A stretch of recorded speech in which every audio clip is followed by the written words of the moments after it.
మిథున రాశిలో గురుగ్రహ సంచార ప్రభావం కన్యా రాశి వారి మీద ఏ విధంగా ఉంటుంది అన్న అంశాన్ని అధ్యయనం చేస్తే ఉద్యోగరీత్యా పై అధికారులతో సత్సంబంధాలు నెలకొంటాయి. మంచి లాభాలు కూడా ఈ పై అధికారుల వల్ల వీరికి లభిస్తాయి అని చెప్పవచ్చు. అంటే ఏంటంటే ఏదైనా ఇంక్రిమెంట్స్ విషయంలో కానీ ప్రమోషన్ విషయంలో కానీ పై అధికారులు కాస్త వీరికి మంచి ఫలితాన్ని అందిస్తారని చెప్పవచ్చు. ఇంతవరకు ఈ రాశి వారు అయితే కొన్ని విషయాల్లో బాగా సఫర్ అయ్యారో బాధపడ్డారో అటువంటి ఇష్యూస్ అన్నీ కూడా క్రమేపీ కూడా ఒక కొలిక్కి వచ్చే అవకాశం అధికంగా ఉంది. అదృష్టం బాగా కూడా పెరుగుతుంది.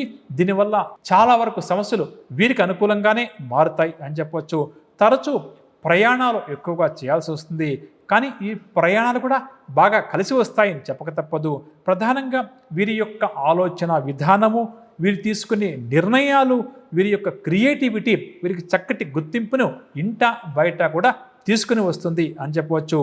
ముఖ్యంగా వీరికి చెప్పాలంటే ఏదైతే వీరు కాస్త సాహసోపేతంగా వ్యవహరించి ముందుకు సాగుతారో అప్పుడు విజయాలు వీరి చెంతకు చేరుతాయి అని చెప్పవచ్చు.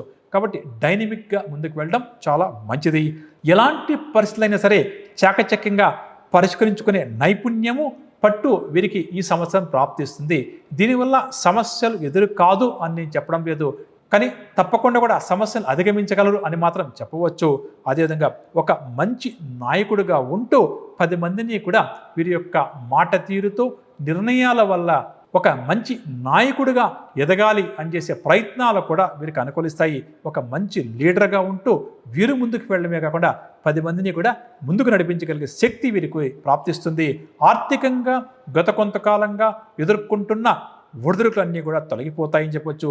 పూర్వీకుల ఆస్తి ఏదైనా చేతికి అందకి ఇబ్బంది పడుతుంటే అటువంటిది కూడా చేతికి అందే అవకాశం ఉంది. కాబట్టి ప్రయత్నించడం మంచిది చెప్పవచ్చు. ఇక వీలున్నంత వరకు కూడా కుటుంబ సభ్యులతో కాస్త అధికంగా సమయాన్ని గడిపే ప్రయత్నం చేస్తారని చెప్పొచ్చు. వీరి ఆలోచనలను, వీరు తీసుకునే నిర్ణయాలను కుటుంబ సభ్యులు కూడా గౌరవిస్తారు. వీరికి కావలసిన తోడ్పాటును కూడా అందిస్తారు. ఈ రాశి అవివాహితులతో వివాహ ప్రయత్నాలు చేస్తారో అటువంటి వారికి మంచి సంబంధం కుదిరే అవకాశం ఉంది. అదేవిధంగా కుటుంబంలో ఎవరైతే అనారోగ్య సమస్యను ఎదుర్కొంటున్నారో అటువంటి వారి యొక్క ఆరోగ్యం మెరుగుపడుతుంది. దీనివల్ల ఈ రాశి వారు ఊపిరి పీల్చుకుంటారని చెప్పవచ్చు. కాకపోతే ఒక చిన్న సూచన ఏంటి, వీరు మాత్రం తమ ఆరోగ్యం పట్ల అంటే వ్యక్తిగత ఆరోగ్యం పట్ల శ్రద్ధ వహించడం చాలా మంచిది.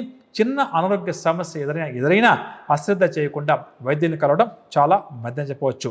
ఇక పరిహార విషయానికి వస్తే ప్రతి నిత్యం కూడా కన్యా రాశి వారు శ్రీ గురు దత్తాత్రేయ స్వామి వారి యొక్క స్తోత్రాలు పారాయణం చేస్తూ ముందుకు సాగడం, ప్రతి నెల వచ్చే 2 ఏకాదశి తిథులు ఉంటాయి కదా, ఆ ఏకాదశి తిథి ఉన్న రోజున వీరు ఉపవాసం ఉండడం, ఆ రోజు ప్రత్యేకంగా గురువులను పూజిస్తూ ముందుకు సాగడం వీరికి చాలా అద్భుతమైన పరిహార క్రియగా ఈ సంవత్సర కాలానికి ఉపయోగపడుతుందని చెప్పవచ్చు.